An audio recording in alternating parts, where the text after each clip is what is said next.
When Donald Trump returned to office in January of 2025, it wasn't merely the presidency that was restored, it was the chaos, but not the kind of chaos you might think. Not just policy shifts or executive orders. No.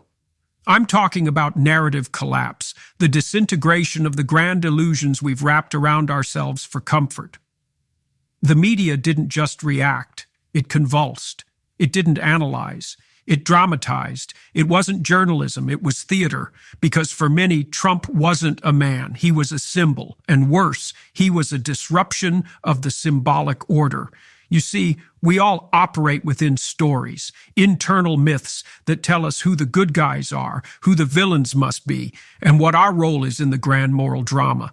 But when reality refuses to follow the script, when the villain doesn't conform, when the so-called danger produces results instead of ruin, that's when the story falls apart. And when stories collapse, societies panic. You must ask yourself, why did so many powerful institutions, from universities to newsrooms to corporate boardrooms, react to Trump's first 100 days not with cautious optimism or even rational critique, but with apocalyptic fervor? Why were they not simply opposed, but hysterical? The answer is psychological, because when a perceived threat exposes the fragility of your worldview, the natural response is not to reassess. It's to double down, to scream louder, to censor, to punish. In Jungian terms, Trump activated the collective shadow, not just of the left, but of the entire Western establishment. He forced a confrontation with chaos, and most people weren't ready for it. If your ideology collapses when exposed to evidence, it was never a belief. It was a shield. And for the past 100 days, that shield has been cracking.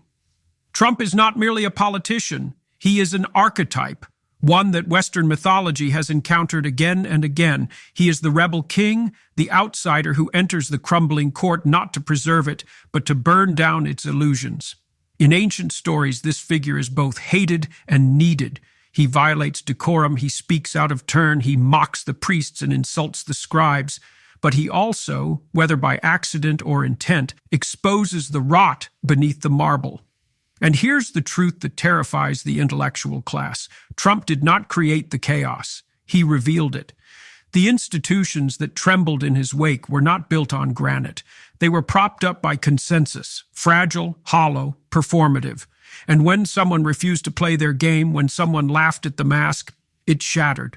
Why do people react to him with such visceral hatred? Why the disproportionate rage? Because Trump, whether he knows it or not, symbolizes the unfiltered voice, the shadow side of the West's political persona. He says the things you're not allowed to say, the way you're not allowed to say them. He is the fool who wandered into the cathedral and mocked the bishop, and for that, the entire court demands silence. But in Jungian terms, the fool is also the seed of transformation. He speaks chaos, but from chaos, renewal is possible. Now, let's speak plainly about what happened. In the first 100 days, Trump didn't just tweet, he governed. His 10% universal tariff on all imports, was it economically risky? Perhaps. But it was a reassertion of sovereignty, of the nation as a unit of meaning. In a globalized age where borders blur and identities dissolve, that matters. Wages rose in certain sectors. Manufacturing ticked upward. Yes, prices followed suit, but order is not free. It never has been. And then there were the environmental rollbacks. Critics cried apocalypse, but Trump's deregulation was less ideology than it was a rejection of performative policy, rules created to signal virtue rather than generate outcomes. As I've said many times, the road to hell is paved not only with good intentions, but with policies that ignore human behavior. When elites create rules they don't live under, that's not compassion, that's tyranny in disguise. In stripping away these regulations, Trump reminded the bureaucracy that government should serve, not preach, that competence must override virtue signaling. And here's the essential question: do you want policies that sound good or policies that work? You may not like the answer, but you must choose, because the first 100 days showed us something few dared admit. Trump governs not with delicacy, but with direction. He prioritizes action over consensus, and that is profoundly unsettling to a society addicted to symbolism. One of the most profound lessons of 20th century totalitarianism is this: bureaucracy can become a godless monster. Leviathan doesn't always wear a crown. Sometimes it wears a name tag. So when Trump appointed Elon Musk to head the newly formed Department of Government Efficiency, yes, that actually happened. It was not just political theater. It was symbolic warfare. The message was clear. Performance, not permanence, is the new metric. Thousands of federal jobs were eliminated or consolidated. And as expected, the outcry from the Beltway class was deafening. But here's the uncomfortable truth. Many of those positions existed not to serve the public, but to sustain the machinery itself. You see, systems naturally tend toward entropy. Institutions bloat, rules multiply, efficiency vanishes. This is not unique to America. It is the fate of all empires, unless someone sets fire to the overgrowth. Was it perfect? Was it reckless? Arguably, but for the first time in decades, the Leviathan stirred and shrank. And as painful as it was for the entrenched elite, it forced an ancient reckoning. What is government for? To preserve itself or to serve the people? Few topics ignite more emotion than immigration. It is the psychological fault line of the modern West, because immigration is not just about people, it's about boundaries. Boundaries matter. In psychology, the absence of boundaries is pathology. In culture, it is disintegration. A country without borders is not inclusive. It's undefined. So, when Trump authorized a dramatic escalation in border enforcement, even transferring certain illegal immigrants to Guantanamo Bay, the media exploded, lawsuits followed, protests erupted. But the deeper question was ignored. Do laws mean anything if they are not enforced? You cannot be both compassionate and lawless. You cannot virtue signal your way to sovereignty. Compassion is not the abdication of law. It is the moral enforcement of it. And here's the paradox. Those who cried cruelty often live in gated communities. They speak of open borders, yet live behind walls. This is not morality. This is performance. For the first time in years, immigration policy shifted from symbolic tolerance to tangible consequence. Trump's actions weren't just political, they were philosophical. They answered a foundational question: who are we, and what do we stand for? Because without a border, you do not have a country. You have an idea, and ideas, like dreams, can disappear. In the ancient world, religion ruled through priests. In the modern world, it rules through bureaucrats. The language has changed, from sin to sensitivity, from salvation to safety, but the mechanism is the same: moral authority without accountability. Trump, in his first 100 days, struck at the very core of this new priesthood. DEI mandates repealed, federal contractors barred from enforcing gender quotas, military promotions returned to merit-based criteria, universities threatened with funding cuts for biased admissions. And what happened? The same thing that happens when you challenge dogma. You're called heretic, bigot, enemy of progress. But here's the bitter truth. Equity by compulsion is not justice. It is a modern form of feudalism, where your group identity determines your fate, and merit is a relic. I've warned for years, when you train a generation to see themselves as victims, you paralyze them. You teach them resentment instead of responsibility, and resentment, when weaponized, becomes revolution. Trump's policies weren't merely political. They were a defiant act against a rising ideology, one that judges people not by their competence, but by their category. And that is a deeply dangerous path. Because if competence is no longer the coin of the realm, civilization is on borrowed time. Diplomacy in recent decades has become performance art. Leaders speak not to lead, but to signal. The goal is not clarity, but consensus. And consensus, when untethered from reality, becomes a facade. Trump tore the mask off. He didn't just ask NATO allies to pay their share, he demanded it. He didn't just question global accords, he exited them. Environmental, digital governance, military cooperation, gone. Was it brash? Certainly, but was it incoherent? There's a principle at work here, one I've spoken of often. Sovereignty precedes order. If a nation cannot define its own interests, it ceases to exist as a meaningful entity. The West is obsessed with belonging to alliances, coalitions, global frameworks. But you cannot belong everywhere while standing nowhere.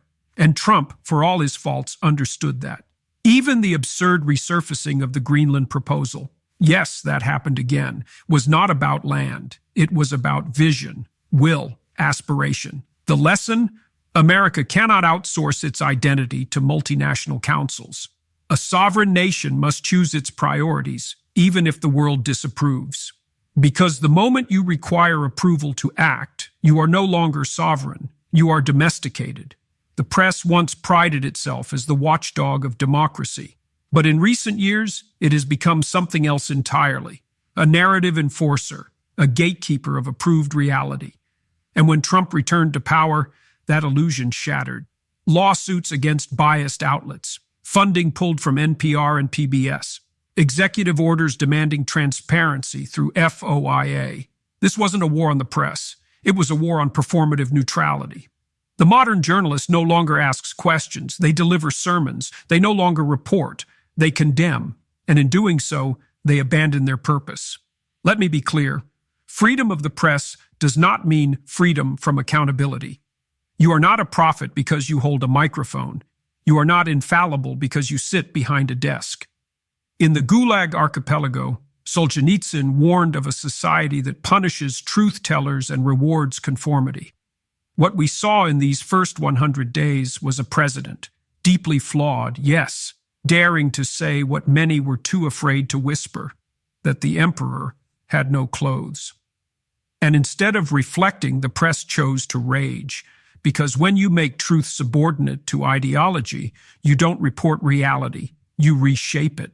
That's not journalism. That's psychological warfare. The left's reaction to Trump was predictable, but the right's, that was revealing. Establishment conservatives didn't just disagree with Trump, they recoiled from him. Why? Because he didn't speak like them. He didn't posture. He didn't hide behind euphemism. He said the quiet part loud. And in doing so, he exposed a rot inside the Republican soul. You see, many in the GOP loved ideas, limited government, free markets, national security, but what they really loved was acceptance. They wanted to be respected by the New York Times, invited to cocktail parties, praised as reasonable conservatives. Trump destroyed that. He brought working-class energy into elite circles, and the elites panicked. They said they wanted reform, but only if it came in a tailored suit and a Harvard accent. Trump came with a bullhorn and a construction hat, and for many, that was unacceptable. This is the danger of symbolism over substance, when tone outweighs results, when conformity matters more than courage. Trump didn't fracture the Republican Party. He revealed it, split between those who value outcomes and those who value optics. A party that fears its own base is not a party, it's a brand, and brands, unlike principles, are disposable. At some point, every society must choose ritual or reality, performance or principle, order imposed or order earned. Trump's return wasn't just a political event, it was an existential mirror for the media, for the government, for the people, because in those 100 days we saw not just what he did, but who we are. A culture that mocks strength but worships safety, that rewards victimhood over virtue, that fears conflict more than corruption. Trump didn't create that culture, he simply refused to lie about it.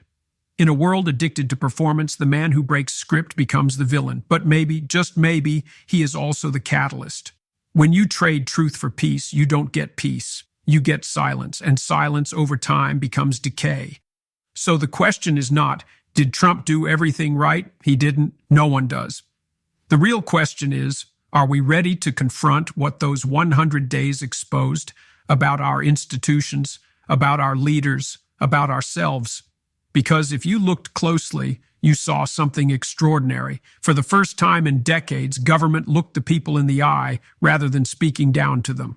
And whether you loved or hated what you saw it, clearly, without filter, without apology.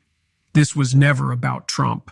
This was about whether we still believe that truth matters more than tribalism, that sovereignty matters more than applause, that freedom means responsibility.